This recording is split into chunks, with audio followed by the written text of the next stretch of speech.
அனைவருக்கும் வணக்கம். மற்றும் ஒரு மக்கள் சேவை நிகழ்ச்சியில் உங்கள் அனைவரையும் சந்திப்பதில் மகிழ்ச்சி அடைகின்றோம். இந்த வார மக்கள் சேவை நிகழ்ச்சியிலும் முக்கியமான ஒரு விடயம் பற்றி நாங்கள் பேச இருக்கின்றோம்.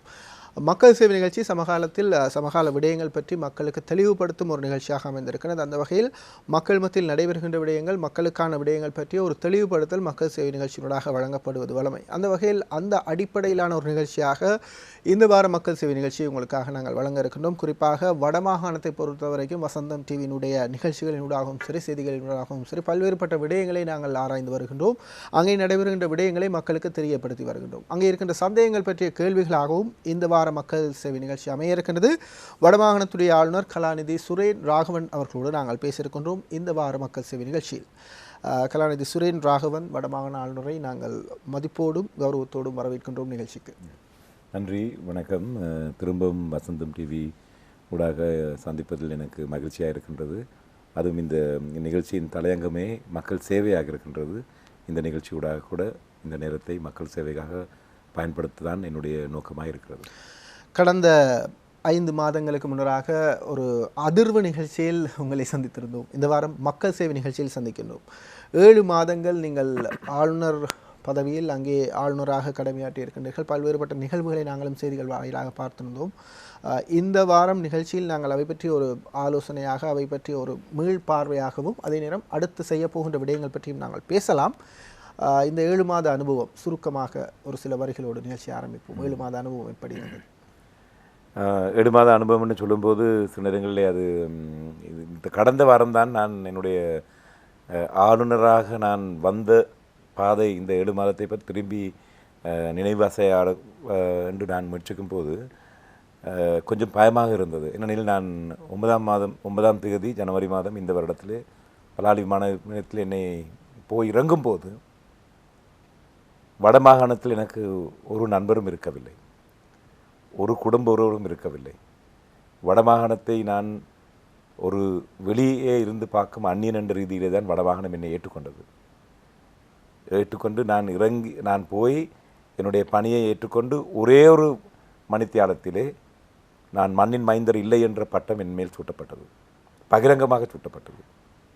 நான் அந்த எடுத்த பாரிய பொறுப்பு எந்த அளவுக்கு ஆழமானது என்று இப்போதான் நான் உணர்கின்றேன். ஏனெனில் மக்கள் இந்த 7 மாதங்களுக்குள்ளே நான் நினைக்கின்றேன் 24 வாரங்கள் வந்து போயிட்டு, 26 வாரங்கள் வந்து போயிட்டு, அதிலே 3 வாரங்களை தவிர நான் 23 வாரங்கள் மக்களை சந்தித்திருக்கிறேன் நேரடியாக. அங்கே காணும்போது இந்த தேசத்தின் தமிழ் பேசும் மக்களுடைய ஆன்மா எந்த அளவுக்கு கலங்கியிருக்கின்றது, சமூக வாழ்க்கை எந்த அளவுக்கு சீரழிந்திருக்கிறது, அவருடைய எதிர்பார்ப்புகள் என்ன, இனிவரும் சந்ததியினுடைய எதிர்பார்ப்பு என்ன என்றெல்லாம் அறியும் போது இந்த பாரிய பொறுப்பு என்மேல் சுமத்தப்பட்ட நேரத்திலே நான் அறியாமல் இருந்தாலும் இப்போது அது நான் செய்து கொண்டு வருகின்ற இந்த பணியினே நான் தொடர்ந்து நிற்க வேண்டும். அது கடைசி நாளாக இருக்கலாம் நாளைக்கு. அப்படி இருந்தாலும் மக்கள் சேவைக்கு நான் என்னை அர்ப்பணிக்க வேண்டும் என்று தான் நான் இறைவனிடம் கேட்டுக்கொண்டே இருக்கின்றேன். இது நான் நிற்கின்றேன் ஒரு குழுவாக செய்கின்ற முயற்சி. எனக்கு பின்னால் அநேக அரச உத்தியோகத்தில் இருக்கிறார்கள். எனக்கு இப்போது கிடைத்திருக்கிற பலம் என்னவென்றால் மக்கள் என்மேல் வைத்திருக்கின்ற நம்பிக்கை, அல்லது அவை வந்து சொல்லும்போது ஏற்படுகின்ற அபிமானம். நாங்கள் செய்கிற விஷயங்கள் மக்களை போய் நாடும்போது, அது தண்ணீரோ, கல்வியோ, பாடசாலை கட்டடமோ, போக்குவரத்தோ, சுகாதாரமோ, உணவகங்களோ என்றெல்லாம் பார்க்கும்போது இந்த தேவை இவ்வளவு காலம் ஏன் மக்கள் போய் சேராமல் இருந்தது என்ற கேள்வியாக இருக்கிறது. கடந்த காலத்தை பற்றி நாங்கள் குறை சொல்லாமல் வருங்காலம் நலமாக இருக்க வேண்டுமென்றால் இப்போது இன்றைக்கு கிடைக்கின்ற ஒவ்வொரு வினாடியையும் நிமிடத்தையும் நாங்கள் உபயோகிக்க வேண்டும். அதென்று தான் என்னுடைய மனப்பான்மையாக இருக்கிறது. மக்களுக்கு என்ன தேவையோ அதை நாங்கள் செய்து கொண்டிருக்கிறோம். மக்களுக்கு அந்த சேவை போய் அடைந்திருக்கிறது என்று நாங்கள் அறியும் போது அதிலே மன திருப்தியும் ஆத்ம சாந்தியும் அடைகிறோம். வடமாகாண ஆளுநர்களாக கடந்த காலங்களில் பதவி வகித்தவர்களில் அநேகர் அரசியல் பின்புலம் ஒன்று இருந்தது, அவர்களுக்குரிய அரசியல் தேவை ஒன்று இருந்தது. ஜனாதிபதியினுடைய பிரதிநிதியாக அவர்கள் நியமிக்கப்பட்டாலும் ஜனாதிபதி அல்லது அரசாங்கத்தினுடைய தேவை, அவர்களுடைய அரசியல் பார்வை அங்கே புகுத்தப்பட்டது. நீங்கள் ஒரு அதிகாரியாக அதே நேரம் மக்களை நீங்களே குறிப்பிட்டிருந்தீர்கள், வெளியிலிருந்து பார்ப்பவராக அங்கே சென்றீர்கள் என்று. உண்மையில் வடமாகாணத்தை பற்றி அறிந்தவர்கள் அல்லது எங்களைப் போல அங்கே சென்று வருகின்றவர்களுக்கு அந்த வெளியிலிருந்து சென்று அங்கே பிரச்சனைகளை ஆராய்கின்ற போது ஒரு நல்ல அனுபவம் கிடைக்கிறது. காரணம் எங்கள் மூளை ஃப்ரெஷ் அங்கே போகும்போது ஒரு விதமான அழுத்தங்கள் கண்ணோட்டம் புதுசாக இருக்கின்றது சொல்றீங்க. அங்கே போகின்ற போது அந்த கண்ணோட்டம் புதிதாக இருக்கும்.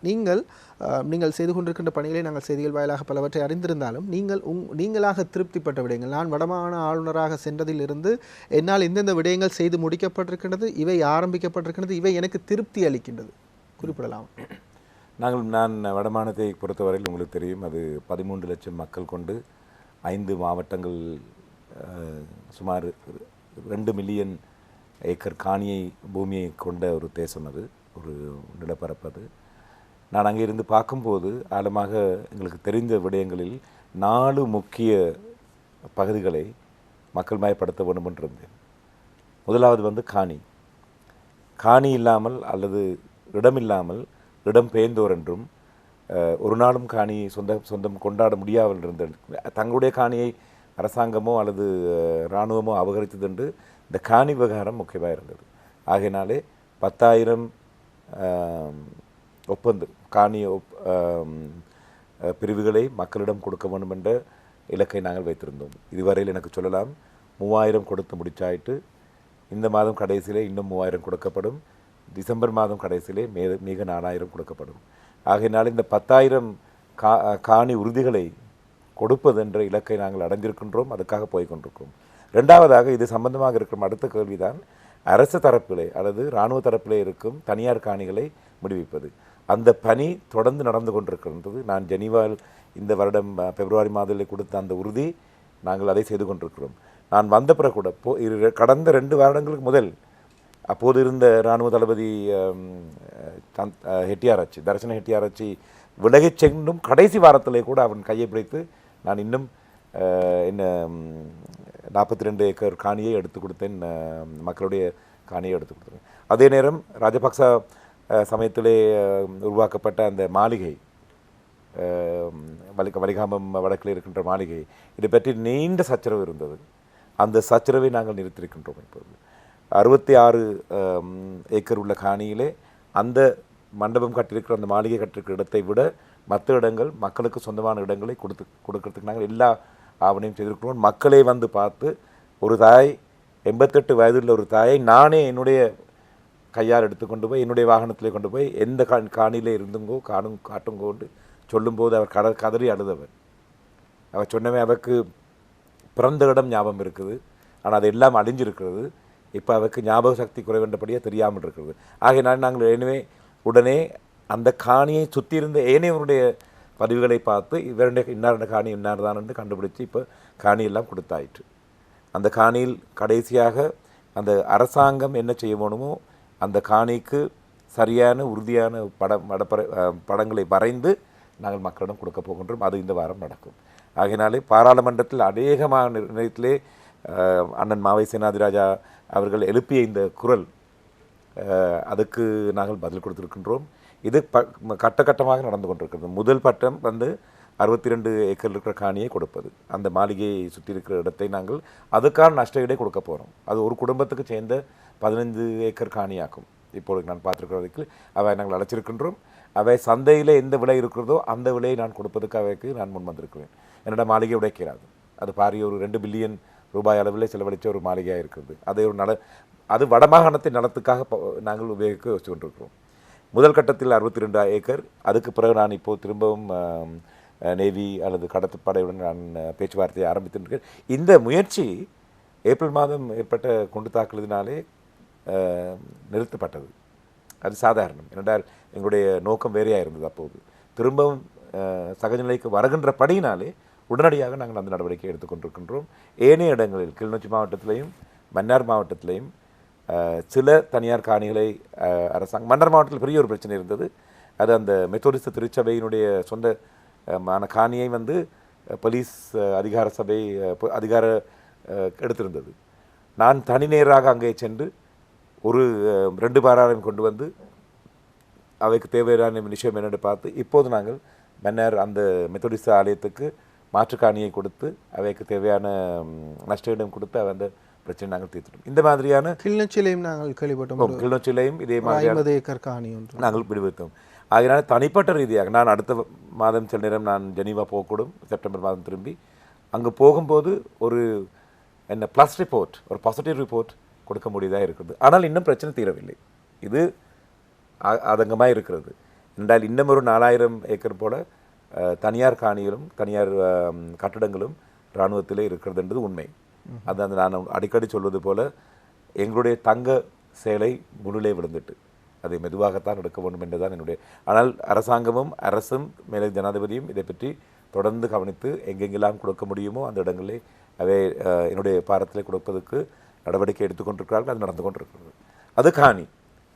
அப்போ நிலம் வந்த உடனே வடமாகாணத்தை பொறுத்தவரையில் நீர் வர வேண்டும். உங்களுக்கு தெரியும், யாழ்ப்பாண மாவட்டம் மட்டும்தான் இலங்கையிலே 25 மாவட்டங்களிலே ஒரு 6வது அருவியாவது ஓடையாவது இல்லாத ஒரே ஒரு மாவட்டம். ஆகினாலே வறண்ட அந்த நிலத்துக்கு எங்களுடைய முன்னோர் என்ன செய்தேன் என்றால், அவை குளம் கட்டி, நாங்கள் குளம் கட்டிய நாகரிகம், அவை குளம் கட்டி அந்த குளத்தை சுத்தமாக வைத்து குலதெய்வமே அதுக்கு வைத்து அங்கே பிள்ளையாரையும் வைத்து அது கோவிலண்டு கும்பிட்டார்கள். ஏன்? வான்மலை அவ்வளவு எங்களுக்கு தேவையாக இருந்தது. ஆனால் இந்த கடந்த 100-200 வருடங்கள், முக்கியமாக கடந்த 40 வருடங்களிலே இது கைவிடப்பட்டது. நாங்கள் என்ன செய்ய போகிறோம் என்றால், வடமராட்சி லகூன் இந்த திட்டம் வந்து சுமார் 300 வருடங்களுக்கு முன் ஒரு டச் ஆளுநரால் கலைக்கப்பட்டு அவருடைய தின ஏடிலே அவர் எழுதியிருக்கிறார் இந்த திட்டத்தை செய்ய வேண்டும் என்று. அதுக்கு பிறகு அநேக ஜெர்மன், இஸ்ராயலீஸ் இதெல்லாம் வந்து திட்டத்தை வருத்தும், அது நடக்க இல்லை. கடைசி காலத்தில் 17 வருடங்கள் இது வந்து தேங்கி கிடந்தது. என்னென்றால் அடிப்படை ரீதியான கொள்கை ரீதியான பிரச்சனை என்றபடியே வடமராட்சியில் எடுக்கிறதோ இல்லையோ, அல்லது என்ன எங்களுக்கு தண்ணி தேவையானது கிளிநொச்சியிலிருந்து தண்ணி எடுக்கிறதோ இல்லையோ உண்டு. கடைசியாக அந்த எல்லா குழுவையும் ஒன்றாக சேர்த்து நாங்கள் இப்போது இந்த மாதம் கடைசியிலே வடமராட்சி தண்ணீர், அதாவது வான்மலை விழும்போது வடமராட்சி கலப்புக்கு சுமார் 128 MCM என்று சொல்லக்கூடிய அளவுக்கு மழை விழுகின்றது, மில்லியன் கியூபிக் மீட்டர்ஸ். ஆனால் முழு யாழ்ப்பாண மாவட்டத்துக்கே தேவையானது வந்து 20 MCM தான் குடிநீர். இந்த 128 விழுந்தும் எங்களுக்கு 20 எடுத்துக்கொள்ள முடியாத நிலையில் தான் நாங்கள் இருக்கிறோம். ஆகினாலே இப்போது நாங்கள் குறைந்த அளவிலே என்ன நீர்ப்பாய்ச்சன திணைக்களத்துடன் மேல ஜனாதிபதியினுடைய சிபாரிசின்படி அதை செய்ய ஆரம்பிக்க போகின்றோம். இந்த அப்போ எங்களுக்கு நிலம் கிடைச்சது, நீர் கிடைக்க வேணும். நீரும் நிலமும் இருந்தால் காணாது, எங்களுக்கு நிதி வேண்டும். நிதி வேண்டும் என்ற நிலையிலே நுண்கடன் பிரச்சனை பாரிய அளவிலே இருந்தது வடமாகாணத்திலே. ஏனென்றால் வடமாகாணத்து மக்களை பொறுத்தவரையில், வடமாகாணத்தை பொறுத்தவரையில் அநேகர் வந்து சராசரியான மக்கள், அவர் பாமர மக்கள், அவர் தொழிலாளர்களோ மீனவ மக்களாக தான் இருக்கிறார்கள். ஆகையினாலே வடமாகாணத்துக்கு முதல் முறையில் 1.2 பில்லியன் ரூபாய் நாங்களே வடமாகாணத்துக்குள்ளேயே இருக்கின்ற ஆங்காங்கே தேங்கியிருந்த நிதியை திரட்டி வடமாகாண கூட்டுறவு அபிவிருத்தி வங்கியை இந்த மாதம் கடைசியிலே நாங்கள் ஆரம்பிக்க வைக்க போகிறோம். நல்ல திட்டமாக இருக்கு. நொதர்ன் கோஆபரேட்டிவ் டெவலப்மெண்ட் பேங்க் அதுக்கான எல்லா விதிமுறையும் செய்தாச்சு. மத்திய வங்கியுடன் கதைச்சாச்சு. மத்திய வங்கியினுடைய ஆலோசனை பெற்று முடிஞ்சது. இது வந்து பாமர மக்களுக்கு, வேலை செய்யும் பாமர மக்களுக்கு, தொழில் செய்யும் மக்களுக்கு, விவசாயிகளுக்கு, மீன்பிடி மக்களுக்கு முக்கியத்துவம் கொடுக்கின்ற ஒரு வங்கியாக இருக்க போகின்றது. இது நாங்கள் வர்த்தக வங்கியுடன் நாங்கள் போட்டி போட வரவில்லை. நாங்கள் இது டெவலப்மெண்ட் பேங்க், இது அபிவிருத்திக்கான ஒரு வங்கி, அதாவது மக்களுடைய வாழ்க்கை அபிவிருத்திக்கான வங்கியாக இருக்க போகின்றது. 127 கிளைகள் கொண்ட இப்போதைக்கு இருக்கின்ற எங்களுடைய கூட்டுறவு சங்கங்கள் இந்த வங்கிக்குள்ளே வந்து ஒரு வங்கியாக இயங்க போகின்றது தான் முக்கியம். நிதி எங்களுக்கு நிலம், நீர் நிதி, வேற என்ன வேணும் தம்பி எங்களுக்கு சொல்லுங்க. இந்த விடயங்களுக்கான அடிப்படைகள் இல்லை, இன்னொன்று வேண்டும். எங்களுக்கு நீதி வேண்டும். நிலம் கிடைத்தும், நீர் கிடைத்தும், நிதி கிடைத்தும், தமிழனுக்கு நீதி வேண்டும். ஆகிய அந்த அடிப்படையிலே நான் மேல ஜனாதிபதிக்கு சொல்லியிருக்கின்றேன், சந்தேகத்தின் பேர் 10 வருடங்களுக்கு மேலாக இருக்கும் யாராவது இருந்ததென்றால் தயவு செய்து அவை கைவிடணும், அவை விடுதலை செய்யணும். அண்மையிலே அமரர் முன்னாள் வெளிநாட்டு அமைச்சராக இருந்தவர் லக்ஷ்மண் கதிர்காமர், அவருடைய கொலை சம்பந்தமாக கொலையாளி இப்போது எனக்கு தெரிஞ்ச அளவுக்கு ஜெர்மன் நாட்டிலே கைது செய்து ஜெர்மன் சிறையில் இருக்கிறார். சந்தேகத்தின் பெயர் இருந்தவர். இவ்வளவு காலம் இருந்தார் சிறையிலே. 2 வருடங்களுக்கு முதல் தான் நோயாக சிறைச்சாலைக்குள்ளே அவர் மறைத்து போகிறார். இது நீதிக்கு விரோதமான விடயம். கட்டாயமாக சந்தேகத்தின் பெயர் யார் யார் இருக்கின்றார்களோ 10 வருடங்கள் கழிந்தும் இலங்கையின் இராணுவத்துக்கும் இலங்கை அரசுக்கும் எத்தனையோ இன்டெலிஜென்ஸ் இப்போ அந்த பெரிய குழு இருக்கிறது.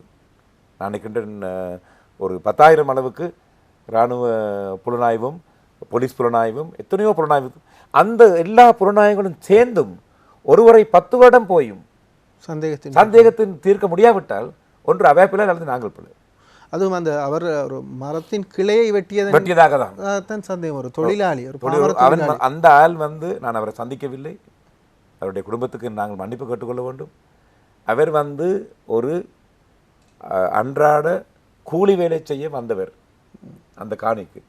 அவரை வச்சு தான் இந்த கொலையாளி சொன்னவன் இந்த இடத்துல ஒரு மரம் இருக்குது, அது ஒரு கிளை இருக்குது, கிளை வெட்டி விடுண்டு அந்த சந்தத்தை எடுத்து அவரை எவ்வளவு காலம் இப்போ வச்சிருந்து. இதே போல் அநேக கேள்விகள் இருக்கின்ற என்னுடைய வேண்டுகோள், நான் இப்போது பாதுகாப்பு ஆலோசனை குழுக்கள் இருக்கிறேன். அண்மையில் ஜனாதிபதி அவர்கள் நியமித்த நேஷனல் செக்யூரிட்டி அட்வைசரி போர்டுக்குள்ள என்னுடைய ஆதங்கம், என்னுடைய அங்கே வைத்திருக்கிற எல்லா முக்கிய தேவைகளும் அதான் நான் சொல்லுகின்றேன். இது ஒரு புறம் இருக்க, காணாமல் போனோர், காணாமல் படுத்தப்பட்டோர் வடமாகாணத்திலே இன்னும் ஒரு பாரிய கேள்வியாக இருக்கிறது. அவருடைய பட்டியல் எங்கள்கிட்ட இருக்கிறது. இப்போ UN, ICRC, அரசாங்கம் அல்லது மேக்ஸ்வெல் ரிப்போர்ட், கடைசியாக வந்த மேக்ஸ்வெல் ரிப்போர்ட், OMP காணாமல் போனோருக்கான காரியாலயம், இவை மூன்றும் எல்லாரும் சேர்ந்து ஒரு அளவில் ஏற்றுக்கொள்ளுகின்ற புள்ளிவரம் வந்து 16,000 பேர் போரினாலே காணாமல் போயிட்டு அல்லது காணாமல் படுத்தப்பட்டோர் என்று. இதிலே 6,000 பேர் வந்து இராணுவத்தை சேர்ந்தவர்கள், இன்னும் இராணுவம் தேடிக்கொண்டிருக்க எங்கள் 10,000 அல்லது 11,000 மக்கள் அவை வந்து எங்களோட 8 மாவட்டங்கள், அதாவது வடகிழக்கு மாவட்டம், வடமாகாணம் 5 மாவட்டங்களிலே அவை பேர் பட்டியல் கொடுத்திருக்கு. என்னுடைய சிபாரிசு, நான் இதை பற்றி திரு சுமந்திரன் அவர்களும் ஸ்ரீதரன் அவர்கள் போன்ற முன்னணியில் நிற்கும் தமிழ் அரசியல்வாதியுடன் தனிப்பட்ட இதிலே கேட்டிருக்கிறேன். அவருக்கு இதிலே ஒரு ஆட்சேபனையும் ஒரு விரோதமும் இல்லை. இந்த மக்கள் வாழ வேண்டும். ஆகையினாலே அவைக்கு ஒரு சுமாரான நிதி சலுகை பெற வேண்டும் என்பது என்னுடைய வேண்டுகோள். ஜனாதிபதி நான் வைத்திருக்கிற இந்த வரையில் ஒவ்வொரு குடும்பத்துக்கும் தலா 1 மில்லியன் அளவுக்கு கொடுங்க வேண்டும். ஆனால் இந்த காசு கொடுப்பது ஒரு நாளும் அவரை நீதி தேடும் விதியிலிருந்து மலங்குபடுத்துவதோ தள்ளிப்படுவதோ இல்லை. அவை இன்னும் நீதி தேட வேண்டும். அவை அந்த உறவுக்கு நடந்து தேட வேண்டும். இந்த சலுகையினாலே சில நேரங்களிலே அவை மீண்டும் வாழ்ந்து அந்த நீதியை தேடும் பணி தொடர முடியும். அவை பலப்படுத்தக்கூடும். ஆகினால் என்னுடைய விருப்பம் வந்து இந்த சந்தேகம் பேரில் இருக்கும், நான் நிற்கின்றேன் ஒரு 66 சந்தேக நபர்கள் இருக்கிறார்கள். 10 வருடங்களுக்கு மேலாக யார் யார் இருக்கிறார்கள் அவைகள் நிபந்தனையின்றி வெளிவிட வேண்டும். அவரை சுதந்திரப்பட வேண்டும். காணாமல் போனவரை சம்பந்தமாக இதில் இருக்கிற இந்த என்ன மெதுவான நிலை மாறி இதை சீக்கிரமாக செய்ய வேண்டும்.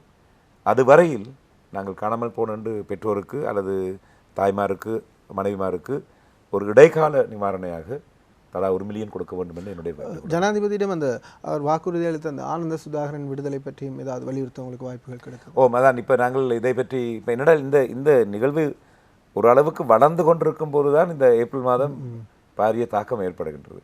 அப்படி ஒரு தாக்கம் ஏற்பட்ட பிறகு உங்களுக்கு தெரியும், சாதாரண எந்த ஒரு உலகத்திலையும் எந்த ஒரு நாட்டிலையும் திரும்பவும் அந்த முழுமையான கவனம் எல்லாரும் அல்லது நாங்கள் நடந்து சென்ற பாதை மூடப்பட்டு நாங்கள் திரும்பவும் வர வேண்டியதாக இருந்தது. ஆகையினால் அந்த தாக்கம் இப்போது முடிந்து கொண்டு வருகின்றது.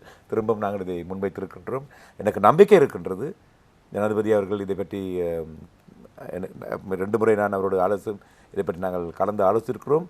இதை பற்றி கூடிய சீக்கிரத்தில் இதை பற்றி அவர் தீர்மானம் எடுப்பார் என்பது எனக்கு நம்பிக்கையாக இருக்கிறது. அப்படி வந்தாலும் எங்களுக்கு காணாமல் போனவர் பற்றி வரைக்கும் போது இலங்கைக்கு காணாமல் போன அல்லது காணாமல் படுக்கப்பட்டவர் பற்றி ஒரு வரலாறே உண்டு. தென்னிலங்கை பொறுத்தவரையில் 71ஆம் ஆண்டிலே காணாமல் பட்டது. அவை வந்து 12,000 காணாமல் போய்பட்டது. 88, 89ஆம் ஆண்டிலே இன்னும் 16,000 பேர் அங்கே காணாமல் பட்டப்பட்டது என்று அவனே சொல்லுது. அப்புறம் வடமாகாணத்திலே வடகிழக்கிலே இப்போ காணாமல். ஆகையினாலே நாங்கள் தேசிய அளவில் எல்லாரையும் ஒரு முறை பார்க்குறோமோ அல்லது ஒவ்வொரு குழுவை வேறு வேறுவையாக பார்க்கின்றோம் என்றது ஒரு கொள்கையாக நாங்கள் எடுக்க வேண்டும். என்னுடைய கணிப்பு காணாமல் போனவர் எல்லாரையும் கவனிக்க வேண்டும். ஆனால் இந்த வடமாகாணத்தை பொறுத்தவரை சீக்கிரமாக கவனிக்க வேண்டும். அதுபோல் நாங்கள் பேசிய விடயங்களில் வடமாகாணத்தை பொறுத்த வரைக்கும் காணி, நீர், நிதி வசதி, அதேபோல் நீதி, இந்த விடயங்களை பற்றி பார்க்கின்ற போது மிக முக்கியமாக தேவையான இலவாக ஞாபகத்துக் கொள்ள வேண்டும். நிலம், நீர், நிதி, நீதி இலகுவாக ஞாபகம் வைத்துக்கொள்ள நிச்சயமாக மறக்க மாட்டார்கள் தமிழ் மக்கள். நிறைய வேலைகள் நடந்து கொண்டிருக்கிறது, அதை பற்றியும் பார்க்கலாம். இப்போது ஒரு அபிவிருத்தி என்று வருகின்ற போது, அல்லது ஒரு நாட்டினுடைய ஒரு பிரதேசத்தினுடைய அபிவிருத்தி என்று வருகின்ற போது தொழில் முயற்சி, அதுபோல தொழில் முக்கியமாக கருதப்படுகின்றது. நாங்கள் இங்கே வருகின்ற அரசியல் தலைவர்களிடம் கேட்கின்ற விடயம் உரிமைசார் விடயம், அதுபோல இந்த தீர்வு திட்டங்கள், இது பற்றி பேசுகின்ற அதே வேளையில் இந்த தொழில் முயற்சிக்கு என்ன மாதிரியாக முயற்சி ஆண்மைகள் செய்யப்பட்டிருக்கிறது, தொழில் வாய்ப்புகள் எவ்வாறு வழங்கப்பட்டிருக்கிறது, அரசாங்க தொழில் வாய்ப்புகள் எவ்வாறு வழங்கப்பட்டிருக்கிறது. அதே போல வடமாகாணத்தை பொறுத்த வரைக்கும் இருக்கின்ற 5 மாவட்டங்களில் புதிதாக ஆரம்பிக்கப்பட்ட இந்த 5 வருடங்களில் ஆரம்பிக்கப்பட்ட தொழில் முயற்சிகள் என்ன, அல்லது வெளிநாட்டு முதலீடுகளை கொண்டு வருவதற்கு ஏதாவது முயற்சிகள் செய்யப்பட்டது, அதில் இருக்கின்ற தடங்கல்கள், அதை எவ்வாறு செய்யலாம், என்ன மாதிரியாக இருக்கின்றது? நல்ல ஒரு கேள்வி. இது நான் நினைக்கின்றேன் ஒரு என்ன பொலிட்டிக்கல் ஃபிலாசபி, அரசியல் சம்பந்தமான ஒரு ஞானபூர்வமான நாங்கள் ஒரு முன்வைப்பதற்கு வரலாம்.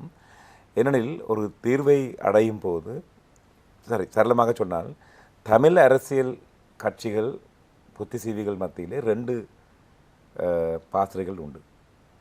ஒரு பாசறை ஒரு முகாம் சொல்லுகின்றது என்னவென்றால், ஒரு குழு என்ன சொல்றால், மக்களுடைய அடிப்படையான அரசியல் உரிமைகளை பெற்ற பிறகு நாங்கள் சமுதாயத்தை வளர்க்கலாம் என்று. மறுபுறம் சொல்லுகின்றது, நாங்கள் அரசியல் உரிமைகளை கேட்கும் பயணத்திலே இப்போது 72 ஆண்டுகள் சென்று விட்டோம். முதல் 30 ஆண்டுகள் நாங்கள் பேச்சுவார்த்தை, கடைசி 30 ஆண்டுகள் நாங்கள் போரில் நின்றோம். இனியும் அதை நாங்கள் செய்து கொண்டிருந்தோம் என்றால் தமிழ் மக்கள் இருந்த இடத்தை விட்டு இன்னும் பின்தங்கி இருக்கிறார்கள். இது உண்மை. 1983ஆம் ஆண்டிலே போர் ஆரம்பிக்கும் போது ஆரம்பித்த 29 வருடங்கள் நாங்கள் ஒவ்வொரு வருடத்துக்கும் ஒரு அடி பின்னால் வந்திருக்கின்றோம். அப்போ 29 அடிகள் நாங்கள் பின்னால் வரும்போது உலகம் எங்களை விட்டு இன்னும் 29 அடி முன்னால் நடந்திருக்கிறோம். அப்போ எல்லாம் கொட்டி பார்க்கும் போது நாங்கள் 58 அடிகள் பின்னால் நிற்கிறோம். சரியோ? ஆனால் ஆகையினாலே அவே சொல்லினோம் என்ற அந்த 2வது குழு என்ன சொல்லுகின்றால், நாங்கள் இந்த பிரச்சனையை புத்திமான்கள் கொடுப்போம், அது அவே கதைச்சு கொண்டு இருக்கட்டும், பாராளுமன்றத்துக்கு போகட்டும், ஆனால் அதுவரையில் மக்களுடைய பிரச்சனை தீர வேணும், உடனடியாக தீர வேணும், பாரிய அளவிலே நாங்கள் அபிவிருத்திகள் உருவாக்கலாம் என்று. நான் இதுக்கு இடையிலே இந்த 2 குழுவுக்கும் இடையிலே நடக்கின்றோம். ஒருபுறம் எங்கள் தமிழ் பேசும் மக்களுடைய வடகிழக்கு மாநிலத்தில் இருக்கின்ற தமிழ் மக்களுக்கு அடிப்படையாக 2வது பிரஜை அல்ல, அவரும் இலங்கையர், பூரண இலங்கையர், பூரண உரிமையுள்ள இளைஞர் என்று சொல்லக்கூடிய எல்லா வாய்ப்பும் அவருக்கு பெற வேண்டும். அதுக்காக நாங்கள் எடுக்க எல்லா முயற்சிகளும் ஒருபுறம் எடுக்க, வலதுபுறம் நாங்கள் எங்களுடைய அபிவிருத்தியை நடத்தி கொண்டு செல்ல வேண்டும். ஏனென்றால் மக்கள் வாழ்ந்த பிறகுதான் உரிமை வரும். உரிமைக்காக நாங்கள் போராடி நாங்கள் எங்களுடைய அநேக செல்வங்களை இழந்த ஒரு தேசம் நாங்கள், அல்லது ஒரு ஜனசமூகம் நாங்கள்.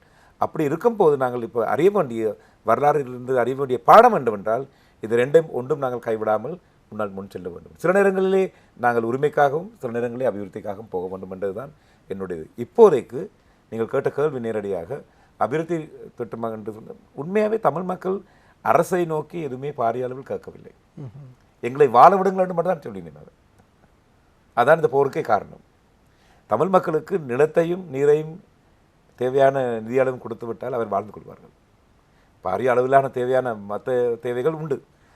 இந்த நேரத்தில் தான் உங்களுக்கு சொல்ல வேண்டும், 1982ஆம் ஆண்டிலே ஆவணங்களை பார்க்கும்போது முழு இலங்கைக்கும் தேவையான மீன் கடல் தொழிலான தேவையான தேவைகள் இருந்து 63% அளவு வந்தது வட மாகாணத்தில் இருந்து.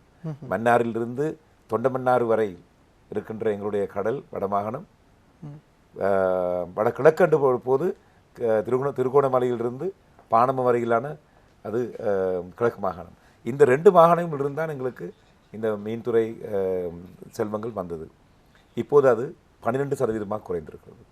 ஆகினால் உடனடியாக நாங்கள் செய்ய வேண்டிய விடயம் மீன் கடல் எங்களுக்கு கொடுக்கப்பட்ட கடவுள் கொடுத்த எங்களுக்கு ஒரு வரம். அது அந்த கடல் வளத்தை நாங்கள் எப்படி எங்கள் மக்களுக்காக ஆகினால தான் இந்த மாதம் கடைசியிலே ஆசிய அபிவிருத்தி வங்கியுடன் இலங்கையில் இதுவரையில் செய்யப்பட்ட மிகப்பெரிய மீனவ துறைமுகம் பிபிடியில் ஆரம்பிக்கப்படுகின்றது.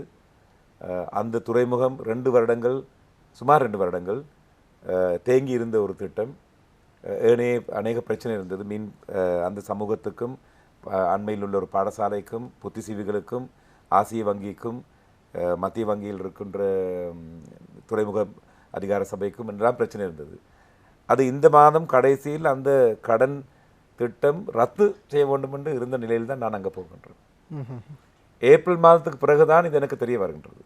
ஏப்ரல், மே, ஜூன் என்ற 3 மாதம் எல்லா குழுவினரையும் கொண்டு வந்து சமரசங்கள் உருவாக்கி யார் யாருக்கு என்னென்ன தேவைகள் இருக்கிறதோ அந்த தேவைகள் நீதியின் பால் எடுத்து வைத்து அவைக்கு அந்த பிரச்சனை நாங்கள் தீர்த்தபடியினாலே இந்த மாதம் 30ஆம் தேதி மேலே ஜனாதிபதி மைத்ரிபால சிறிசேனவின் கையினாலே இலங்கையிலே இதுவரையில் கட்டப்பட்ட பெரிய மீன்பிடி துறைமுகம் கட்டப்படுகின்றது. நீங்கள் ஜனாதிபதி 30ஆம் தேதி வருகையில் பல்வேறுபட்ட அபிவிருத்தி திட்டங்கள் பற்றி குறிப்பிட்டீர்கள். வடமாகாண கூட்டுறவு அபிவிருத்தி வங்கி, அதுபோல் இந்த லகுன் விடயம், அதுபோல் இப்போது பருத்துறை மீனவ சமூகத்துக்கான ஒரு வாய்ப்பு. ஒரு குற்றச்சாட்டு வைக்கப்படுகின்றது சிலரால், சில அரசியல்வாதிகளாலும் சரி, வடபகுதியில் இருக்கின்ற சில பிரதிநிதிகள் தெரிவிக்கின்றார்கள், ஜனாதிபதி மைத்ரிபால சிறிசேன அவர்களை ஜனாதிபதி ஆக்கியதில் பெரும் பங்காற்றியவர்கள் நாங்கள் தமிழர், அதில் ஒரு சந்தேகமும் இல்லை. ஆனால் ஜனாதிபதி எங்களை கவனிக்கவில்லை, அவர் நன்றி மறந்தவராக செயற்படுகின்றார். இவ்வாறு பல விமர்சனங்கள், குற்றச்சாட்டுகள் முன்வைக்கப்படுகிறது. ஜனாதிபதியினுடைய தமிழ் பிரதிநிதிகள், நேரடி பிரதிநிதி ஆளுநராக அங்கு செயற்பட்டுக் கொண்டிருக்கின்றீர்கள். இது ஜனாதிபதியிடம் கேட்க வேண்டிய கேள்வி, இருந்தாலும் உங்களிடம் கேட்கின்றோம். குறிப்பிடுங்கள், அந்த குற்றச்சாட்டுக்கு நீங்கள் எவ்வாறு பதில்? ஜனாதிபதி நன்றி பிறந்தார் என்று குற்றச்சாட்டை அல்லது பட்டத்தை சூட்டலாமோ எனக்கு தெரியவில்லை. ஆனால் அவரும் மனவருத்தமாக தான் இருக்கின்றார். இது தெளிவான விடயம். அவர் ஆரம்பத்திலே முதல் நீங்கள் சொன்ன அரசியல் உண்மை உண்டு. ஜனாதிபதி மைத்ரிபால சிறிசேன அவர்கள் ஜனாதிபதியாக வருவதற்கு தமிழர் செய்த பங்கு வரலாறு ஒரு நாள் மறக்க முடியாது. ஆகினாலே சிலர் அவரை உருவாக்குற நேரத்தில் இப்போது அவரை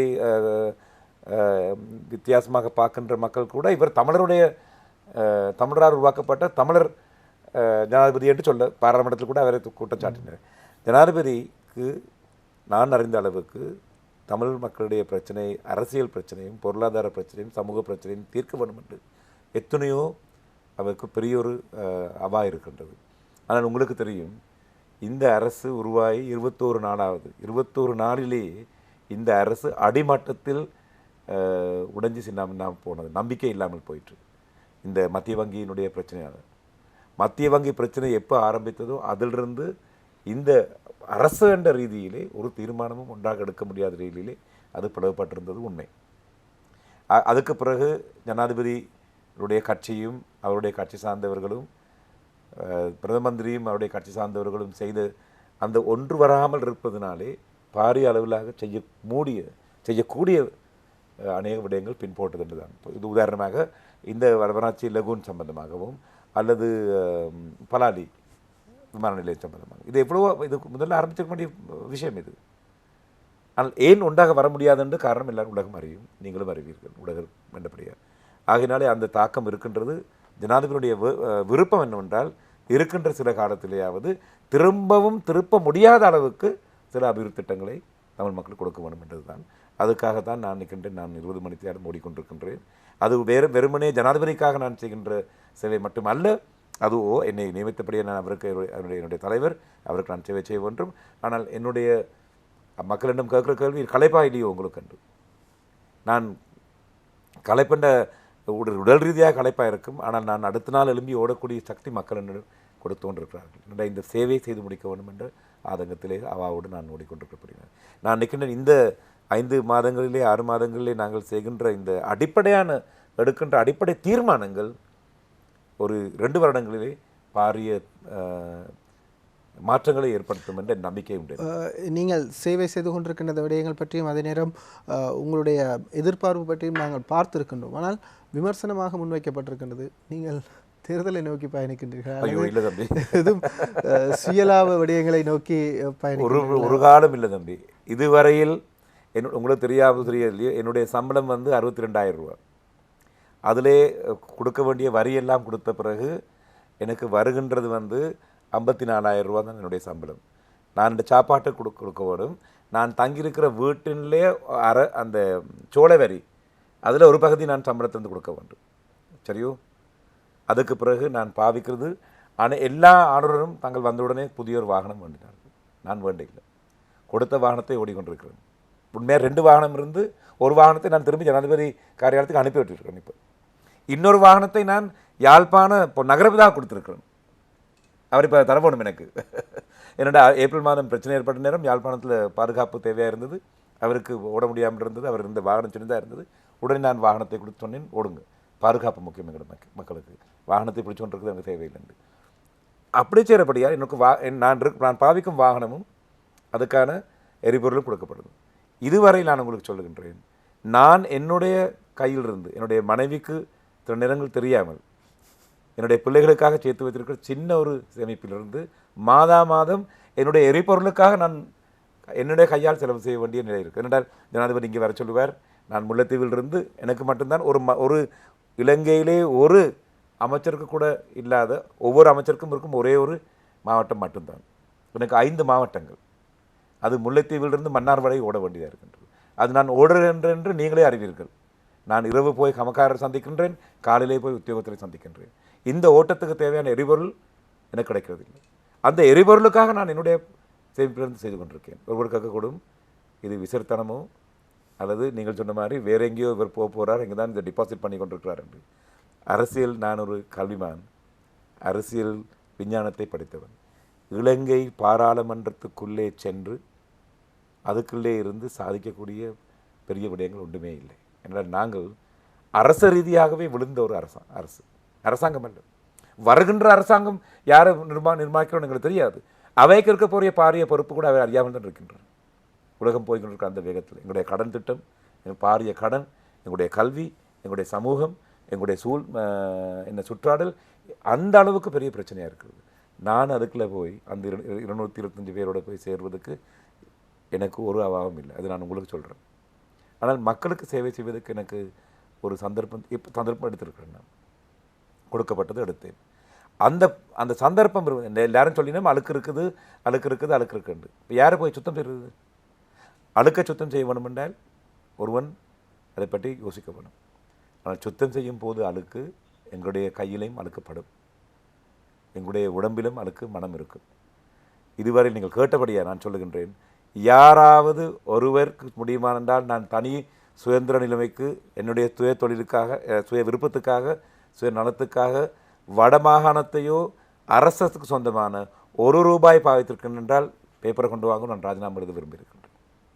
இல்லை தம்பி, இது என்னுடைய தாய்க்கு செய்கின்ற அவமானமாக இருக்கும். பிடிச்சது என்றால் ஒரு காலம் இல்லை. என்னுடைய ஆஃபீஸுக்கு வாங்கோ, அங்கே வந்து கேளுங்கோ, எப்படி நாங்கள் செய்து கொண்டிருக்கோம். ஆனால் மக்கள் ஆதங்கம் உண்டு. அவை இந்த ஒரு ஆதங்கம் நீங்கள் சொல்லாத ஒரு விடயம் என்னென்றால், அநேக நேரம் நான் ஓடுகின்ற அந்த வேகத்தை பார்க்கும்போது அவை யோசிக்கக்கூடும், இது எங்கேயோ பார்த்துருக்குறோமே, இந்த வேகத்தில் ஓடுவோம் எல்லாரும் போய் பாராளுமன்றத்தில் கடைசியில் நிற்கிறது, அதனால் இவரும் அந்த ஓட்டத்தை மக்கள் யோசிக்கக்கூடும். அப்படி யோசிப்பது அது பிள்ளையே இல்லை. மக்கள் நான் குறை சொல்ல மாட்டேன். ஆனால் அதை கூட சிலர் திருத்தி வைத்து, சிலர் இந்த பதவிக்கு வருவதற்கு 11 பேர் போட்டிட்டு நான் போன பிறகு தான் தெரியும். உங்களுக்கு சொன்னேன், நான் போன முறை அவைக்க வேண்டியா இருக்கலாம். சில நேரம் சீக்கிரமாக இவர் கலந்து போகணும், எங்கேயாவது திரும்பி இங்கே இருக்கலாம் என்று. காலத்தை உருவாக்கிய தெய்வம் இறைவன் மேல் நம்பிக்கை கொண்டவன் நான். அவரே காலத்தின் இறைவனாக இருக்கின்றார். நாங்கள் நாளைக்கு விடுகின்றதை பற்றி நாங்கள் திட்டம் தீட்டலாம், நிறைவேற்பது அவர் தான். அவர் கையில் தான் நாம் இருக்கிறோம். அதே நேரம் நான் சொல்ல வேணும் என்னென்னா, உங்களுக்கு இந்த பாரிய திட்டங்கள் மட்டுமல்ல, மக்களுடைய அன்றாட வாழ்க்கையில் தோளோடு தோல் நிற்கின்ற அன்றாட வாழ்க்கைக்கு தேவையான விடயங்கள் நாங்கள் செய்து கொண்டிருக்கின்றோம். போன 5 நாளுக்கு முன்னால் நாங்கள் யாழ்ப்பாணத்துக்கு இப்போது நல்லூர் கந்தன் எங்களுடைய சந்நிதி, எங்களுடைய கலாச்சார மையம், அது கொடியேற்றம் 5ஆம் தேதி நடந்தது, தேர் 29ஆம் தேதி, தீர்த்தம் 30ஆம் தேதி. மக்கள் வந்து கொண்டிருக்கிறார்கள். இதுக்கு நான் என்ன செய்ய வேண்டும்? திரு அர்ஜுன ரணதுங்காவுடன் கதைச்சு இலங்கைக்கு வந்த 5 ரயில்வே என்ஜின்ஸில் 2 சண்டை பிடிச்சி நான் யாழ்ப்பாணத்துக்கு ஓட வேண்டும் என்று சொல்லியிருக்கிறேன். இதுவரையில் 4 சேவை தான் இருந்தது. இப்போ 6 சேவைகள், அதாவது 50% கூட்டியிருக்கிறோம். இரவு போகின்ற அந்த ரயிலிலே பேர்த் என்று தமிழில் என்ன சொல்வார்கள் தெரியாது எனக்கு, அதாவது படுத்து அவன் நித்திர கொண்டு போகக்கூடாது, புதிய பேர்த் 2 நான் ஃபிக்ஸ் பண்ண வேண்டும் என்று சொல்லியிருக்கிறேன். அது நடந்து கொண்டிருக்கிறது இப்போதைக்கு. அது திருவிழாவுக்கு முதல் நடக்குமோ தெரியாது. ஆனால் டிசம்பர் மாதம் முடிக்கும் முதல்ல நடக்கும் என்று கட்டாயம் தெரியும். இப்போ மக்களுடைய போக்குவரத்தை நாங்கள் உயர்த்தியிருக்கின்றோம். அதே நேரம் பஸ்ஸிலே செய்கின்ற மக்களுடைய சௌகரியம் இவ்வளவு இல்லை என்று தெரியும். 4 நாளைக்கு முதல்ல தான் நாங்கள் 82 பஸ்களை 2 புறம் போகிற இரவு 3 மணி வரையும் சோதனையிட்டு அங்கே 60% பேருந்துகள் சாரதி லைசன் இல்லாதவர் அல்லது ஓடுவதற்கான பஸ்ஸுக்கு லைசன் இல்லை இந்த மாதிரிலாம் கண்டுபிடிச்சிருக்கிறோம். இன்றைக்கு நீங்கள் போய் பார்த்தீங்களா என்னுடைய ஆளுநர் ஃபேஸ்புக்கில் நான் இன்றைக்கு 495 மக்கள் லைக்ஸும் 100க்கும் கூடுதலான கமெண்ட்ஸும் பண்ணியிருக்கணும். இது மக்களுக்கு தேவையானது. சரியோ, அது நாங்கள் தொடர்ந்து செய்வோம். 2 நாளைக்கு முதல்ல நாங்கள் யாழ்ப்பாண நகரத்தில் இருந்த 117 உணவகங்களை சோதனை விட்டோம். ஏனென்றால் விழாக்காலம் மக்கள் வரையின, பிள்ளைகளோட வரையின, வரும்போது நடக்கும் சாப்பாடு கொடுக்க வேணும். அப்போ கடைக்காரர் சில நேரம் கவலை இல்லாத காரணத்துக்காகவோ அல்லது காசு உழைக்க வேண்டிய பேராசைக்காகவோ மக்களுக்கு எதையோ கொட்டுற நிலையில் இருக்கிறது. அப்படி கண்டுபிடிக்கும் போது நான் 74 உணவகங்களுக்கு கடைசி எச்சரிக்கை விட்டிருக்கிறோம். இனிமேலும் நடந்துட்டா அவை கடையை மூட வேணும் என்று. 26 உணவகங்களுக்கு எதிராக சட்ட நடவடிக்கை எடுக்கப்பட்டது. 17 உணவகங்களில் அதே நேரத்தில் எல்லா சாப்பாடையும் நாங்கள் எடுத்து அழித்து விட்டுட்டோம். இந்த நிலை நடந்து கொண்டிருக்குது. இது மக்களுக்கான தேவை. அப்போ அன்றாட இதே நேரம் இதே மாதிரி நாங்கள் ஒரு 4 வாரங்களுக்கு முதல் அரசு அல்லது தனியார் துறையில் இருக்கும் எல்லா ஃபார்மசிஸையும் செக் பண்ணோம். ஃபார்மசிக்கு என்ன ஆங்கில தமிழ் வார்த்தை? ஃபார்மசிக்கு என்ன தமிழ் வார்த்தை? என்ன மன்னிங்க, கேட்டுக்கொண்டிருக்க நீங்கள். மருந்தகங்கள். சரி, நன்றி. அப்போ மருந்தகங்களை போய் பார்க்கும்போது உத்தியோகப்பற்றவர் அல்லாத இடங்கள் தான் எல்லாம் இருந்தது. அந்த வைத்தியர் எழுதுகின்ற விடயத்தை வாசிக்கக்கூட தெரியாதவர் தான் மருந்தகங்களில் அவர் மருந்து கொடுத்து கொண்டிருக்கிறார். கடைசி அவைக்கு எச்சரிக்கை விட்டிருக்கிறோம் அந்த இடங்களுக்கு. இனிமேல் ஆனால் இப்போது ஒரு சுற்றறிக்கை நாங்கள் அனுப்பியிருக்கிறோம். அந்த ஒப்பந்தப்பட்ட அல்லது இதற்காக பயிற்சி பெற்று சான்றிதழ் அடைந்த ஒருவர் இருந்தால் மட்டும்தான் மருந்தகங்கள் அந்த நேரத்தை திறக்கப்படலாம். அப்படி இல்லாவிட்டால் அதை முடிவைக்க வேண்டும். அவர் இருக்கிற நேரத்தில் திறத்துக்கலாம் என்று இதுக்கான பாரிய ஒரு எதிர்ப்பு இருக்கிறது. நாங்கள் செய்து முடிக்க வச்சுக்கின்றோம். இன்னொரு விடயம், இரணமடு பற்றி நீங்கள் கடந்த முறை கேட்டீங்கள். அந்த ஊழல் சம்பந்தமாக ஊழல் அறிக்கை வந்திருக்கிறது. தமிழிலே வந்திருக்கிற 2வது அறிக்கை, அது நீண்ட அறிக்கை. அந்த அறிக்கையின் 322 பக்கங்கள் கொண்ட அறிக்கை தமிழிலே வந்திருக்கிறது. தகவல் அறியும் உரிமையின் கீழ் ஒரு ஆவணத்தை ஒரு மொழியில் வெளியிடாது. ஆகையினாலே நான் அரச கர்ம இதுக்கு வழக்கு தாக்கல் செய்யக்கூடும். ஆகையினாலே சரியாக விதத்தில் இதை மொழிபெயர்க்க வேண்டும். ஆகையினால அரச மொழிபெயர்ப்பு துறைக்களத்துக்கு நான் அனுப்பியிருக்கிறேன். அந்த 300 பக்கங்களை கொண்டது தமிழிலே இருந்து சிங்களத்துக்கு மொழிபெயர்ப்பதற்கு இந்த நாட்டில் கொஞ்சம் சில பேர் தான் இருக்கணும். 5-6 பேர் தான் இருக்கணும். அவைக்கு ஏற்கனவே பாராளுமன்றத்தில் வந்த எவ்வளோ வேலைகள் இருக்குது. அதுக்கிடையில் இதை செய்து தாங்கொண்டு ரெண்டிப்பாக நான் உங்களுக்கு கட்டணம் தருகின்றேன், தயவுசெய்து சீக்கிரமாக தாங்கொண்டு கேட்டிருக்கிறேன். அது அண்மையில் வர வேண்டும். வந்தவுடனே அந்த அறிக்கையை நாங்கள் வெளியிடுறோம். இது என்ன ஏன் சொல்கிறேன் என்றால், இரணமடு கட்டி முடிந்தவுடன் பாரிய அந்த நீர் தாக்கத்தினால் ஏற்பட்ட அழிவுக்கு பிறகு நன்மை நடந்தது. எங்களுக்கு நிறந்திருந்த இரணமடுவின் தண்ணியை நாங்கள் சரியாக பராமரித்திருக்கிறோம். நான் அங்கே சென்ற பிறகு அந்த கமக்காரரும் பொறியியலாளரும் எல்லாரும் சேர்ந்து ஒரு குழு அமைத்தனர். அதன் ரீதியாக பொறியியலாளர் கமக்கார தலைவருக்கு ஒவ்வொரு நாளும் அன்றாடம் SMS மூலமாக தண்ணி எவ்வளவு இருக்கின்று, எந்த திசையிலே தண்ணியை திறக்கப் போகின்றோம் என்று, இந்த அளவில் தான் குளத்திலே தண்ணி இருக்கின்றது, இரணமடு குளத்திலே இந்த அளவு தண்ணி குறைய வேண்டும், அதை இந்த திசையிலே அனுப்புகின்றோம் என்று அவை தகவல் அனுப்பின. அப்படி பராமரித்தபடியினாலே சராசரியாக 4000 ஏக்கர் செய்த கிளிநொச்சி மாவட்டத்தில் மட்டும் இந்த முறை இறைவன் அருளால் நாங்கள் 21,000 ஏக்கர் கமன் செய்திருக்கிறோம். அதை இப்போ அறுவடை நடந்து கொண்டிருக்குது. A9 வீதியில் நீங்கள் இப்போ போனீங்கள் என்றால் டிப்பர் ஓடிக்கொண்டே இருக்குது. மக்கள் நலன் பெற்றுக்கிறார்கள். அது செய்தும் இன்னும் 10% தண்ணீர் இந்த வறட்சியில் கூட இரணமடு குளத்தில் இருக்கின்றதான் நன்மையான செய்தி. இது ஜலபோகம் முடிஞ்சது. மாபோகத்துக்கு நாங்கள் இனி என்ன செய்யலாம் என்று. அதே நேரத்தில் இப்போ இன்றைக்கு 3 மணி இப்போது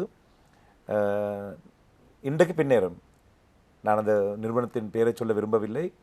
இலங்கையிலே இருக்கின்ற சூப்பர் மார்க்கெட்ஸ், பெரிய சூப்பர் மார்க்கெட் செயின் உடைய அதிபரோடு நான் சந்திக்க போகின்றேன். ஏனெனில் வெட்டுகின்ற அரிசிக்கு அந்த நெல்லுக்கு சரியான விலை கொடுத்து வாங்குவோம். இப்போ அவை எங்களோட சொல்லியிருக்கணும், இனிமேல் நாங்கள் அந்த நிறுவனத்தின் பேரும் கிளிநொச்சி மாவட்ட அரிசி என்று கொழும்புல வைக்க போயிடும். இது எங்களுடைய விவசாயிகள் பெற்ற ஒரு வெற்றி. இனி என்னுடைய விருப்பம் என்னென்றால், புலம்போந்தோர் எங்கெங்கெல்லாம் இருக்கிறார்களோ, அங்கே கனடாவில், டொரண்டோவில், ஸ்காபரோவில் இருக்கின்ற சூப்பர் மார்க்கெட்டில் கூட கிளிநொச்சி அரிசி விற்கப்பட வேண்டும், மன்னார் அரிசி விற்கப்பட வேண்டும், எங்களுடைய மன்னார் மீன் அங்கே போக வேண்டும். இதுதான் என்னுடைய விருப்பம். அப்படி செய்து கொண்டிருக்கிறோம்.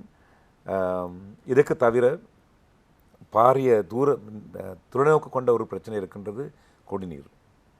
இந்த குடிநீர் பிரச்சனையை பற்றி நாங்கள் கேட்கும்போது நான் அப்போதே சொன்னேன், வடமாகாணத்தின் குடிநீர் தன்மை ஆகினாலே 50 ஆண்டுகளுக்கு பிறகு என்ன நடக்கப் போகின்றது என்ற கேள்வியை நாங்கள் கேட்க வேண்டும். அல்லது 12 வருடங்கள் 10 வருடங்கள் மழை இல்லாவிட்டால் வடமாகாணத்துக்கு என்ன நடக்கப் போகின்றது, தமிழ் கலாச்சாரத்துக்கு தமிழ் தேசத்துக்கு என்ன நடக்கப் போகின்ற கேள்வியை நாங்கள் இப்போ கேட்க வேண்டும். அப்போது கேட்டு சரி வராது. ஆகினாலே இந்த விடயத்தை பற்றி, குடிநீர் விடயத்தை பற்றி இப்போதைக்கு வடமாகாணத்துக்கு தேவையான முழு குடிநீரும், அதாவது குடிப்பதற்கான நீர், வீட்டு பாவனை அல்லது அதுக்கு பிறகு கைத்தொழில் பாவனை என்று எல்லாம் எடுக்கும்போது ஒரு எங்களுக்கு 2030 ஆண்டு, இப்போதெல்லாம் இன்னும் 10 வருடத்திலே தேவையானது 80 MCM மட்டும்தான். சரியோ? ஆனால் விவசாயத்துக்கு எங்களுக்கு 2500 MCM வேண்டும். ஆகையினாலே நீர்ப்பாசன திணைக்களத்தின் உத்தியோகத்துக்கு நான் சொல்லியிருக்கிறேன், 2030 வருகின்ற அந்த MCM 80 MCA எப்படி கண்டுபிடிக்க போறீங்கன்ற திட்டத்தை எனக்கு தாங்கும். விவசாய மக்களுக்கு சொல்லியிருக்கிறேன், அங்கே இருக்கிற இன்ஜினியர்ஸுக்கு சொல்லியிருக்கிறேன், 2500 கமத் நீர் எங்களுக்கு தேவையாக இருக்குது, எங்கேருந்து கண்டுபிடிக்க போகிறீங்க, எங்கே இருக்குதுன்னு சொல்லுங்க. அதுக்கான சர்வதேச மகாநாடு இந்த மாதம் 30ஆம் தேதி ஆரம்பிக்க வைக்கிறோம். இதுதான் முதல் முறையில் வடமாகாண நீர் சம்பந்தமான சர்வதேச மகாநாடு நடக்குது. ஏனெனில் நாங்கள் இல்லாவட்டும் எங்கள் மக்கள் வாழ வேண்டும், எங்கள் தேசம் வாழ வேண்டும். அதுக்கான முன்னணியான ஓட்டம் இது. ஒரு நீண்ட விளக்கத்தை பார்த்திருந்தோம். குறிப்பாக இந்த ஓட்டத்தின் பின்னால் இருந்த வேலைப்பழு, அந்த வேலை செய்து முடிக்கப்பட்ட வேலைகள், அதுபோல திட்டங்கள் பற்றிய விடயங்களை பார்த்திருந்தோம். சிறு சிறு விடயங்களாக நாங்கள் பார்த்தாலும் கூட இந்த மருந்தகங்கள், அதுபோல ஹோட்டல் உரிமையாளர்கள், அதுபோல வைத்தியசாலைகள், இங்கே இருக்கின்ற போக்குவரத்து பிரச்சனை, இவையெல்லாம் ஒரு அரசாங்கத்துடைய நிர்வாகத்தின் கீழ் வருகின்ற விடயங்கள். ஆகவே ஜனாதிபதியின் பிரதிநிதியாக இருக்கின்றவர் இந்த விடயங்களை பார்த்து கொண்டிருப்பது நிச்சயமாக வரவேற்கத்தக்க வேண்டிய விடயம். ஒரு சிறிய இடைவெளியின் பின் உங்களை சந்திப்போம். நாங்கள் சில விடயங்கள், வடமாகாணத்தில் நடைபெற்றுக் கொண்டிருக்கிற சில திட்டங்கள், சில விடயங்கள் பற்றி நாங்கள் அடுத்து பார்க்கலாம். குறிப்பாக இந்த பலாலி விமான நிலைய அபிவிருத்தி, பல்வேறுபட்ட அரசியல் கோஷங்கள் முன்வைக்கப்படுகின்றது.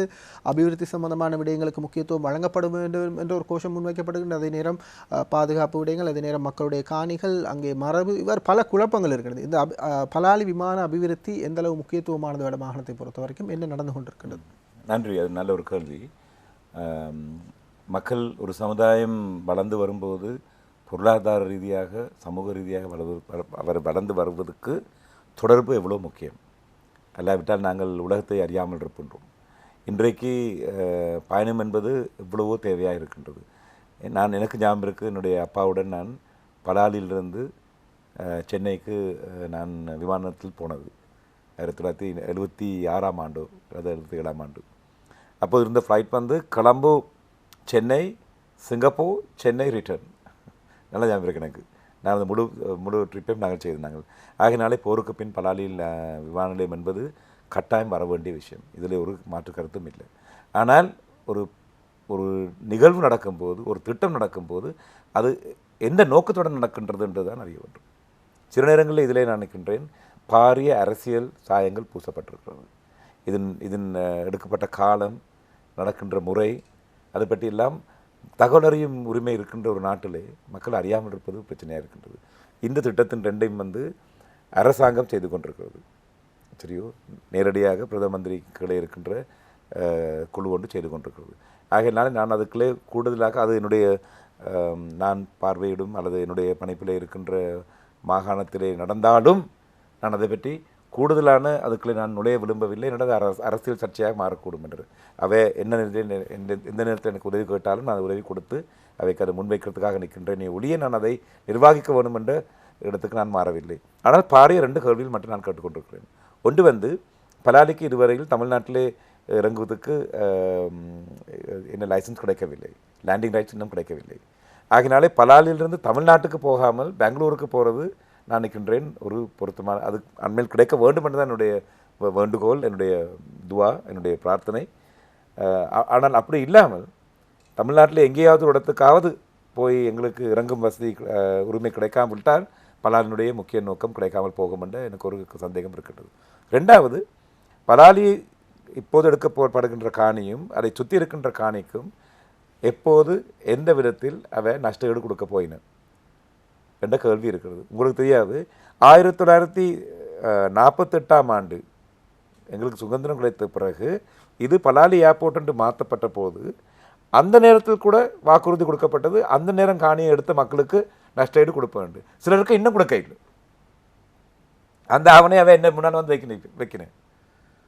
அப்போ அப்படி இருக்கும் நேரத்தில் பொறுப்புள்ள அரசாங்கம் என்ன செய்ய வேண்டும் என்றால், இந்த திட்டத்தின் கீழ் இந்த இடங்களில் காணியில் எடுக்கப்படும், அந்த காணியில் கட்டாயம் எங்களுக்கு தேவையாக இருக்கும். ஆகையினாலே மக்கள் இந்த ஒரு பாரிய திட்டம் இது தனிப்பட்ட நபருடைய பொறுப்பில் கொஞ்ச நேரம் இடம் கொடுக்கத்தான் வேண்டும், விட்டு கொடுக்க வேண்டும் என்று அவைக்கு எப்போ எந்த நேரத்தில் அங்கே நஷ்டஈடு கொடுக்கப்படும் என்று தெளிவான ஒரு வாக்குறுதி கொடுக்க வேண்டும். அடுத்து அதை ஆரம்பிக்க வேண்டும். அதை ஆரம்பிக்காமல் இவன் வந்து முட்கள் நாட்டுறதும் பேச்சுவார்த்தை நடத்துறதும் பாரிய பொறுப்பை சேர்ந்து போட்டு போகிறதுன்றது அரசாங்கத்துக்கு கூடாதுன்னு தான் நான் சொல்கிறேன். இது மேலதிக கௌரவ பிரதம மந்திரிக்கும் அவருடைய குழுவுக்கும் கூடாதுன்னு தான் நான் நம்புகிறேன். அது உண்டு. ரெண்டாவது, நீங்கள் என்ன கேட்டீங்க? அதுபோல் இந்த ஸ்மார்ட் லைட் போஸ்ட் சம்பந்தமான இந்த குழப்பம் இருந்தது.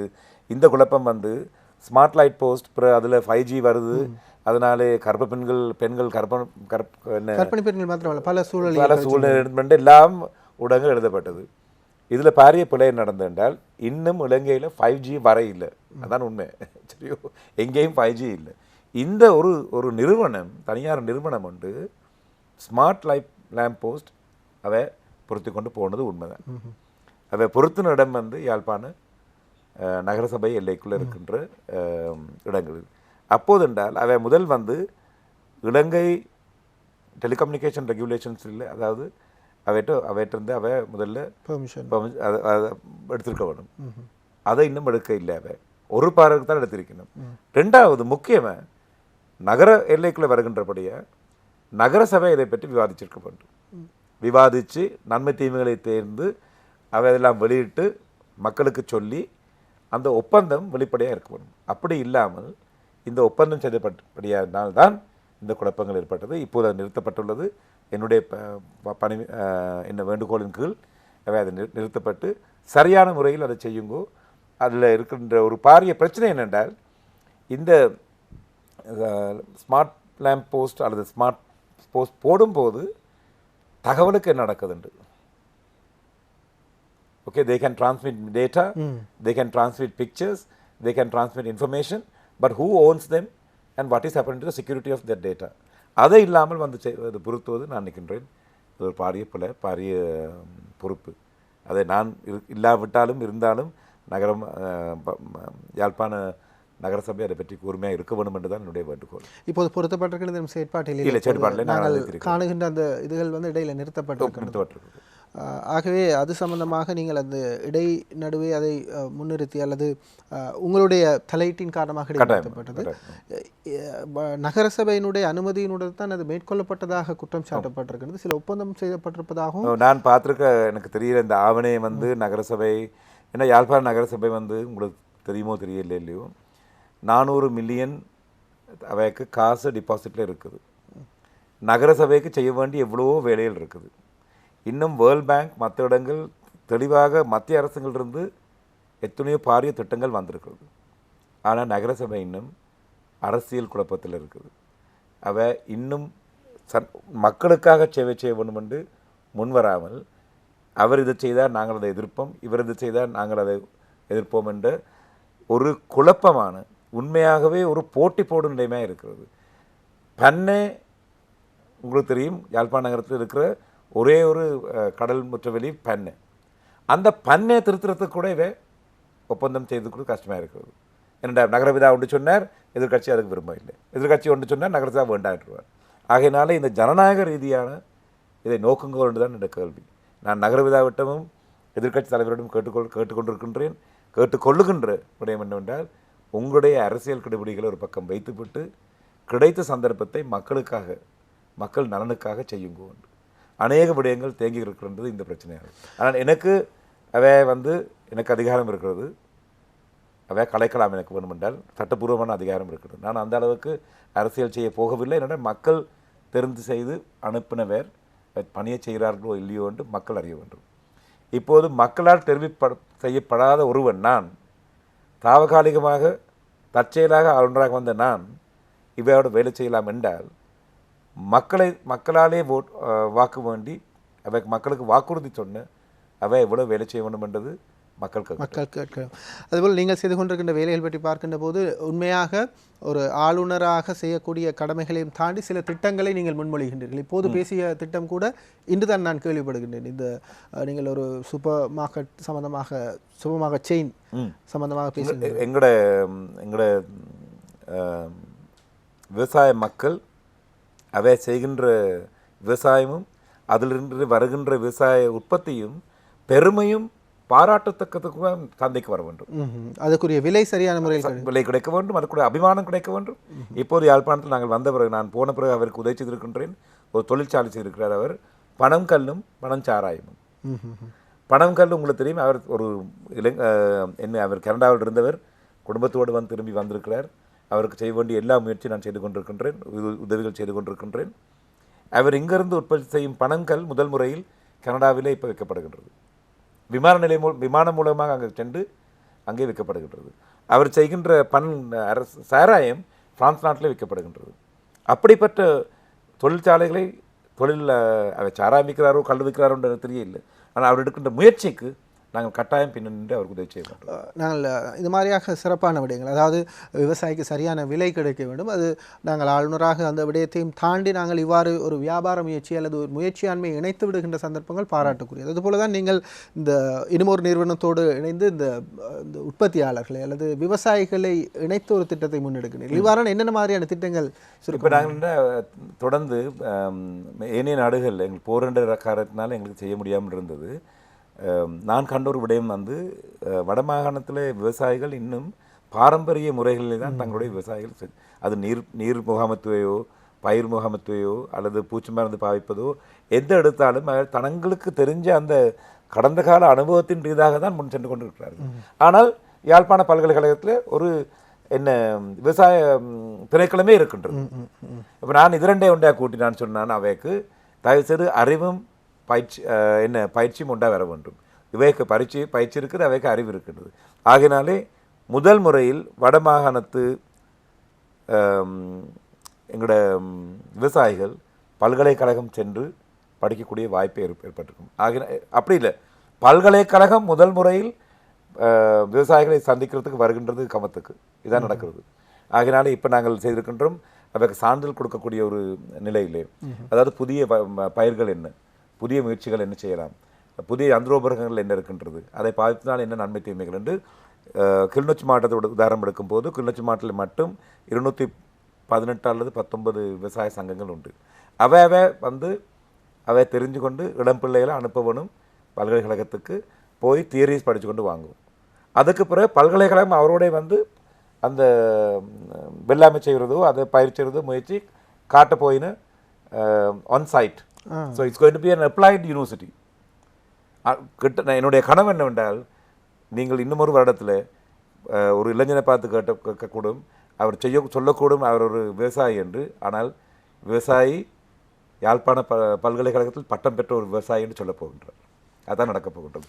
இதே நேரம் இன்னொரு விஷயத்தை நாங்கள் செய்து வச்சிருக்கிறோம். அநேக திட்டங்கள் என்னுடைய மனதிலே ஓடிக்கொண்டிருக்கிறபடினாலே 36 கட்டடங்கள் தேங்கி இருந்தது. சில கட்டடங்கள் 2 வருடங்கள் தாமதித்து முடிக்க வேண்டிய தினத்தில் 2 வருடம் தாமதித்து, அநேக காரணங்கள். ஆனால் நாங்கள் உடனே ஒரு குழு உருவாக்கி அது காரணம் என்னென்று கண்டுபிடிச்சு இந்த நேரத்திலே தான் எங்களுடைய தொழில்நுட்பம் எங்களுக்கு உதவி செய்கின்றது. குழுவுக்கு நாங்கள் சொல்லியிருக்கிறோம் 2 வாரத்துக்கு 2 முறை அந்த கட்டடம் எப்படி கட்டப்படுது என்று உண்மையான படங்களை எங்களுக்கு வாட்ஸ்அப் மூலம் அனுப்ப வேண்டும். அப்போ நான் எங்கே இருந்தாலும் எனக்கு பார்க்கலாம் என்ன நடந்தது.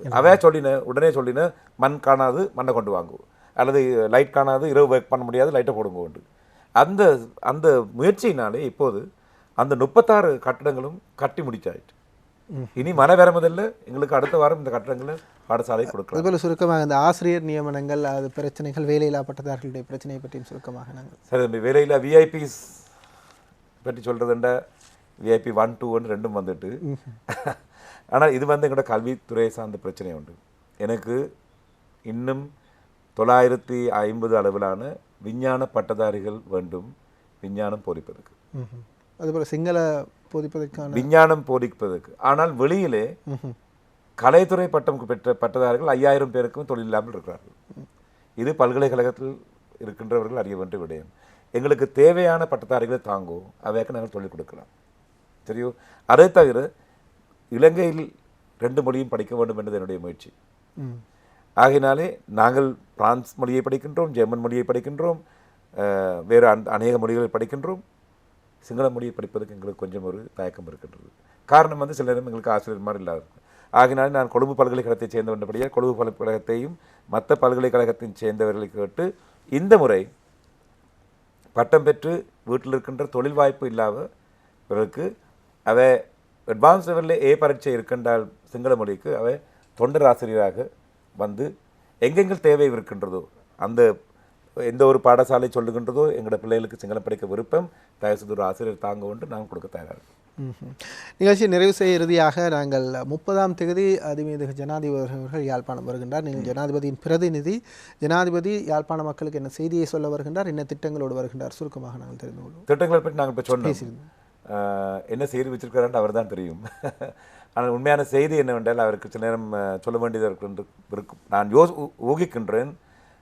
சில நேரம் அவர் மக்களிடம் சொல்லக்கூடும் இந்த பின் சென்று நடக்கின்ற இந்த விடயங்களை பாதுகாத்து அடுத்த அரசாங்கத்துக்கு ஊடாகாது இந்த விடயங்களை செய்து கொள்ள வேண்டும் என்று அநேக நேரங்களிலே அவரை ஜனாதிபதியாக உருவாக்கிய மக்களுக்கு நன்றிக்கு அப்பால் பட்டு ஜனநாயகத்தை கொண்டு வர வேண்டும் என்றுதான் என்னுடைய விருப்பமாக இருக்கின்றது. ஜனாதிபதியின் கையில் இருக்கின்றது. அடுத்த வாரம் தான் நாங்கள் இருந்து பார்க்க வேண்டும். இன்னும் நிறைய விடயங்கள் பேச இருக்கின்ற போதிலும் நாங்கள் இந்த நேர்காணலை நான் ஒரு 18 திட்டங்களை பற்றி சொல்லலாம்னு வந்தேன் உங்களுக்கு தம்பி. நான் சொல்லியிருக்கிறது வந்து 7 திட்டங்கள் மட்டும்தான். அடுத்த நேர்காணலில் சொல்லலாம். ஏனென்றால் உங்களுக்கு இன்னும் ஒரு சந்திப்புக்கும் செல்ல வேண்டி இருப்பதாக அங்கே இருக்கின்ற உங்களோட உதவியாளர்கள் குறிப்பிடுகின்றார்கள். எங்களுக்கும் கேட்க வேண்டிய நிறைய விடயங்கள் இருக்கின்றது.